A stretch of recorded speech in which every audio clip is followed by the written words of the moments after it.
এই গেল অনর্থক কথা। দ্বিতীয় নম্বর কথা, আমরা বর্তমানে একেবারে অধিক হারে আমরা গীবত করি, মানুষের গীবত চর্চা করি। অর্থাৎ গীবত কাকে বলে? অন্যের কথা, ধরেন আমার একটা দোষ, আমি এই কাজটা করেছি, এটা হচ্ছে আমার দোষ, একটা দোষ বললাম, এটা আমার ভিতরে আছে, এটা হচ্ছে আমার দোষ। এখন এই আমার দোষটা আমার অনুপস্থিতিতে একজন বান্দা আরেকজন বান্দাকে বলল এবং সেটা আমি যদি শুনি আমার মনে কষ্ট যাবে, এটাকে বলা হয় দোষ। আর আমি একটা অন্যায় করি নাই কিন্তু আমার নামে মিথ্যা রটাইল, সেটা যদি কোনো বান্দাকে বলে তাহলে সেটা হলো মিথ্যা অপবাদ। আল্লাহর নবী জনাব মুহাম্মদ রাসূলুল্লাহ সাল্লাল্লাহু আলাইহি ওয়াসাল্লাম হাদিস শরীফের মধ্যে বলেন, আল গীবাতু আশাদ্দু মিনাজ জিনা, গীবত এটা জিনার চেয়ে মারাত্মক গুনাহ। কোনো বান্দা কোনো বান্দি জিনা করলো, ব্যভিচার করলো, পরকীয়া করলো, সেই পরকীয়া করার দ্বারা যেই গুনাহটা তার আমলনামায় লেখা হবে না, কোনো বান্দা যদি একজন বান্দা আরেকজন বান্দার নামে গীবত করে, পেছনে পেছনে কথা বলে, তাহলে ওই বান্দার আমলনামায় তার চেয়ে ভয়ঙ্কর কিছু আল্লাহ তাআলা লিখে দেন।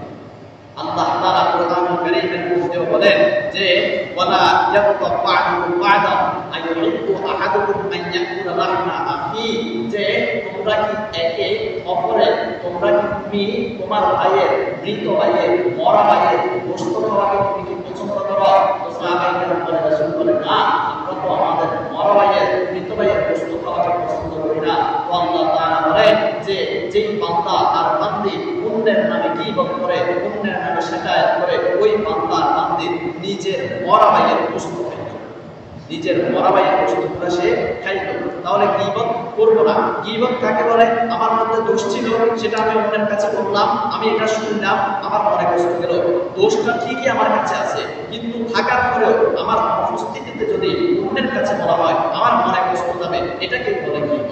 তাহলে আমরা গীবত করবো না, যেহেতু রাসূল নিষেধ করেছেন, আল্লাহ তাআলা নিষেধ করেছেন, গীবত করবো না।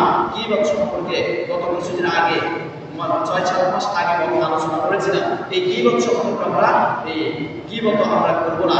গীবত করলে আমাদের গুনাহ হবে, আমার আমলনামা ভারী হবে। কি দরকার আমি অন্যের নামে গীবত করবো? মুসলিম শরীফের এই 3099 হাদিসের মধ্যে রাসূল কারীম সাল্লাল্লাহু আলাইহি ওয়াসাল্লাম সাহাবায়ে কেরামদেরকে প্রশ্ন করলেন, সাহাবায়ে কেরামদেরকে বলতে লাগলেন যে আমার সাহাবীরা তোমরা কি জানো গীবত কাকে বলে? সাহাবায়ে কেরাম বলতে লাগলেন, ইয়া রাসূলুল্লাহ, আপনি এবং আপনার আল্লাহ তাআলা ভালো জানেন, আমরা জানি না। তো রাসূল কারীম সাল্লাল্লাহু আলাইহি ওয়াসাল্লাম বলেন, তোমার ভাইয়ের মধ্যে যে দোষটা আছে, ওই দোষ যদি তুমি অন্যের কাছে সমালোচনা করো, জিকির করো, স্মরণ করো, সেটা হলো গীবত। বলে, ইয়া রাসূলুল্লাহ, তার মধ্যে তো দোষটা আছে, আমি বললে সমস্যা কি? বলে, এটাই হলো গীবত। বলে, রাসূল, ইয়া রাসূলুল্লাহ, ওয়া ইন্না মা ফীহি, যদি তার কাছে দোষটা যদি না থাকে, তো রাসূল কারীম সাল্লাল্লাহু আলাইহি ওয়াসাল্লাম বললেন যে এটা হবে তার নামে মিথ্যা অপবাদ দেওয়া। এটা গীবত হবে না, এটা হলো মিথ্যা অপবাদ দেওয়া। একজন বান্দার কাছে দোষটা নাই, ওই দোষটা তার ঘাড়ে চাপিয়ে দেওয়া হলো মিথ্যা অপবাদ। এই মিথ্যা অপবাদ একবার আম্মা জান আয়েশা সিদ্দিকা রাদিয়াল্লাহু তাআলা আনহার নামে একবার দেওয়া হয়েছিল।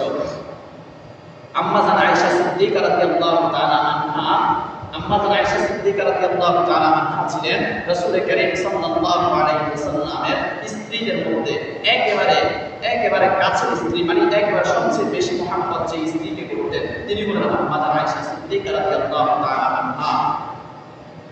রাসূল কারীম সাল্লাল্লাহু আলাইহি ওয়াসাল্লাম যখন কোনো যুদ্ধে যাইতেন, একজন স্ত্রীকে সাথে নিয়ে যাইতেন। তো রাসূল কারীম সাল্লাল্লাহু আলাইহি ওয়াসাল্লাম একবার যুদ্ধে যাইতেছিলেন, তো যুদ্ধের মধ্যে লটারি দিলেন। লটারির মধ্যে আম্মা জান আয়েশা সিদ্দিকার নাম আসলো।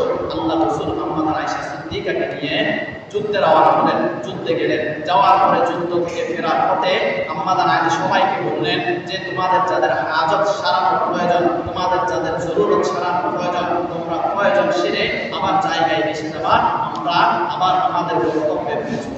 তো আম্মা জান এই সমস্ত সাহাবীরা তাদের জরুরত সারিয়া ওই একই জায়গায় আসলেন। আম্মা জান আয়েশা সিদ্দিকা রাদিয়াল্লাহু তাআলা আনহা নিজের জরুরত সারানোর জন্য জায়গা থেকে একটু দূরে গেলেন। যাওয়ার পরে তার গলার হারটা হারিয়ে গেছে। হারিয়ে যাওয়ার পরে আম্মা জান আয়েশা সিদ্দিকা রাদিয়াল্লাহু তাআলা আনহা ওই হারটা খুঁজতে খুঁজতে একটু দেরি হয়ে গেল। খুঁজতে যখন একটু দেরি হয়ে গেল। জায়গার মধ্যে সাহাবায়ে কেরাম আসলেন, আসার পরে আম্মা জান আয়েশা গেলেন একটা পালকিতে করে, ওই পালকির ভিতরে আম্মা জান আয়েশা আছে মনে করে সাহাবায়ে কেরাম ওই পালকি নিয়ে আবার গন্তব্যের দিকে রওনা দিলেন। এখন এখানে প্রশ্ন, আম্মা জান আয়েশা কি পালকিতে উঠলেন যে এটা কি সাহাবায়ে কেরাম বলতে পারবেন না? সাহাবায়ে কেরাম এটা কাঁধে নিলেন বলতে পারবেন না? এই উত্তর হলো আম্মা জান আয়েশা সিদ্দিকা রাদিয়াল্লাহু তাআলা আনহা এত পাতলা ছিল, এত চিকন ছিল যে তার ওজনটা পালকিতে থাকা অবস্থায় যেমন, পালকিতে না থাকা অবস্থায় তেমন। এই জন্য সাহাবায়ে কেরাম বুঝতে পারেন নাই যে আম্মা জান আয়েশা কি ভিতরে আছে কিনা। তো আম্মা জান আয়েশা সিদ্দিকা রাদিয়াল্লাহু তাআলা আনহাকে নিয়ে এই সাহাবায়ে কেরাম চলে গেলেন। গন্তব্যে যাওয়ার পরে আম্মা জান আয়েশা সিদ্দিকা প্রচুর নিয়ে দেখতেছে আম্মা জান আয়েশা সিদ্দিকা পালকির মধ্যে নাই। তো সাহাবায়ে কেরাম বেদিশা মানে একেবারে অন্যরকম হয়ে গেছে। আম্মা জান আয়েশাকে আমরা কোথায় রেখে আসলাম? ওইদিকে আম্মা জান আয়েশা জায়গায় এসে দেখতেছে যে এই জায়গার মধ্যে পালকি নাই, সাহাবায়ে কেরাম নাই। তো আম্মা জান আয়েশা বুদ্ধিমতী একটা পরিচয় দিল, বুদ্ধিমতীর একটা পরিচয়। সেটা হলো আম্মা জান আয়েশা ওই জায়গার মধ্যে বসে রইলেন, বলতেছেন আমি কোথাও যাব না। যখন রাসূলুল্লাহ সাল্লাল্লাহু আলাইহি ওয়াসাল্লাম আমাকে পাবে না, ঠিক তখন সাহাবাদেরকে এখানে পাঠাবেন আমাকে নিয়ে যাওয়ার জন্য। আমি এখানে কম্বল গায়ে দিয়ে, চাদর গায়ে দিয়ে শুয়ে পড়বো বা বসে থাকবো। তো আম্মা জান আয়েশা সিদ্দিকা রাদিয়াল্লাহু তাআলা আনহা চাদর গায়ে দিয়ে সেখানে শুয়ে পড়লেন। এইদিকে যুদ্ধের আরেকটা নিয়ম ছিল, যুদ্ধ থেকে যখন সবাই চলে যাবে যুদ্ধের ময়দান থেকে, সেখানে একজনকে রেখে যাবে যে ওই লোকটা সবার শেষে যাবে। কেন? যদি তাদের কোনো সামান জিনিসপত্র রেখে দেয়, সেই জিনিসপত্রগুলো নিয়ে ওই সাহাবী পরে যাবে। ওই সাহাবী সেখানে সাফওয়ান নামে একজন সাহাবীকে আল্লাহর রাসূল রেখে গেলেন। ওই সাফওয়ান রাদিয়াল্লাহু তাআলা আনহু সেখান থেকে যাওয়ার পথে আম্মা জান আয়েশা সিদ্দিকা রাদিয়াল্লাহু তাআলা আনহাকে দেখলেন যে আম্মা জান আয়েশা সিদ্দিকা এখানে শোয়া। সাফওয়ান রাদিয়াল্লাহু তাআলা আনহু সামনে যাইয়া শুধু একটা শব্দ বললেন, ইন্না লিল্লাহি ওয়া ইন্না ইলাইহি রাজিউন। কেন বললেন? তিনি আম্মা জান আয়েশার চেহারা দেখে সাথে সাথে চিনতে পারলেন। এখন এখানে প্রশ্ন যে আম্মা জান আয়েশার চেহারা দেখে কেমনে ছিলেন? তার আগে কি আম্মা জানকে দেখছে কিনা? হ্যাঁ, যখন পর্দার আয়াত নাযিল হয় নাই তখন সাফওয়ান রাদিয়াল্লাহু তাআলা আম্মা জানকে দেখেছিলেন, যার কারণে দেখার সাথে সাথে আম্মা জানকে চিনে ফেললেন। চিনার পরে আম্মা জান যখন ইন্না লিল্লাহ শব্দ শুনল, আম্মা জান সাথে সাথে উঠে তার চেহারাকে দেখে ফেললেন, তার পুরো শরীরকে দেখে ফেললেন। দেখে ফেলার পরে আম্মা জান আয়েশা সিদ্দিকা রাদিয়াল্লাহু তাআলা আনহাকে ওই সাফওয়ান রাদিয়াল্লাহু তাআলা উটের পিঠে বসিয়ে এই উটটাকে সামনের দিকে নাকের বসি টেনে টেনে সামনের দিকে নিয়ে যাচ্ছেন আর সাহাবাদের সাথে মিলিত হলেন। যখন মিলিত হলো, এরপরে ওই মদিনার সাহাবী ছিল আব্দুল্লাহ ইবনে উবাই, যিনি ছিলেন শ্রেষ্ঠ মুনাফিক। এই মুনাফিক একটা কুৎসা রটাইল যে আম্মা জান আয়েশা সিদ্দিকা এবং সাফওয়ান এই দুইজন মিলে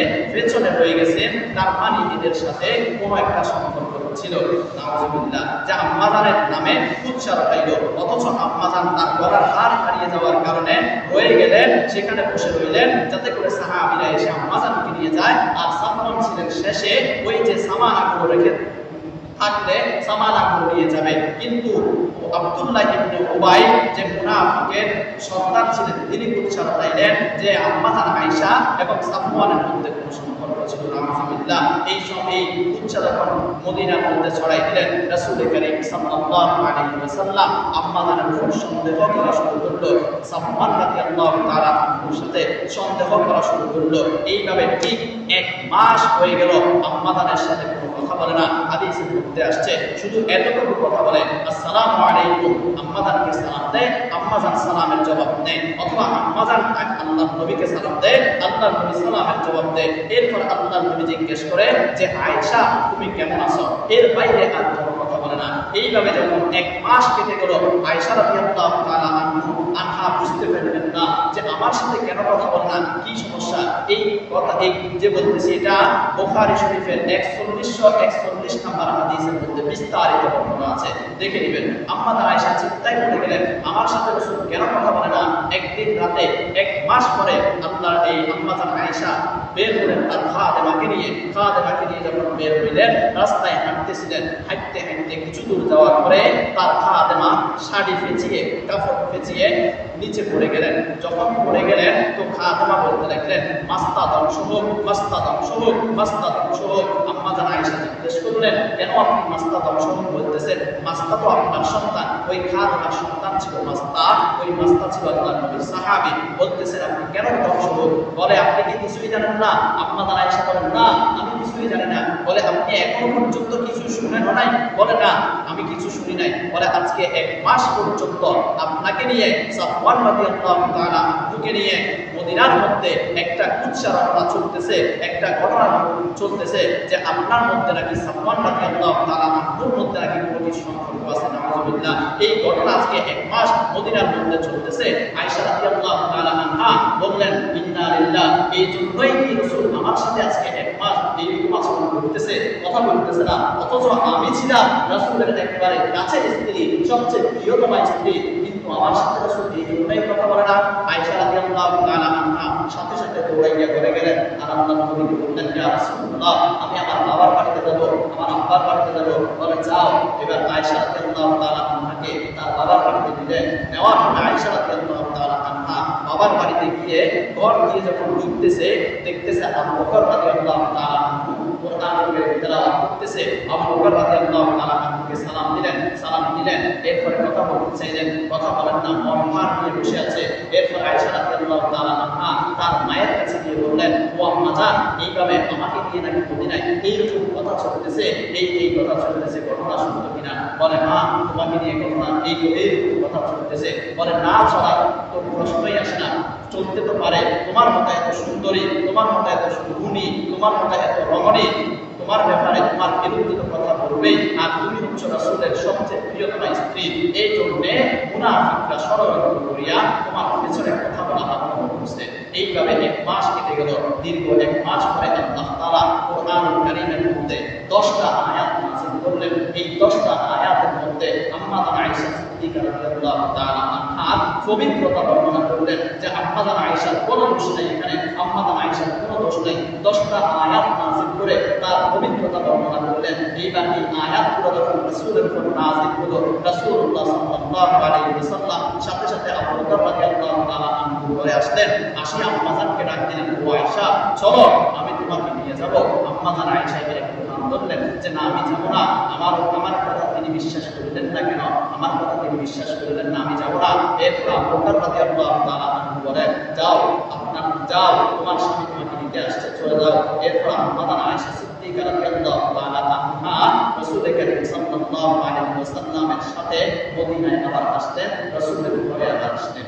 এই যে আম্মা জান আয়েশা সিদ্দিকা রাদিয়াল্লাহু তাআলা আনহার নামে এই যে কুৎসা রটাইলো, এই মুনাফিক আব্দুল্লাহ ইবনে উবাই, এই মুনাফিকটাই রাসূলের স্ত্রী আম্মা জানের নামে এই কুৎসাটা রটাইলো। আর আমাদের মুসলমানদের মধ্যে 3 জন ছিল।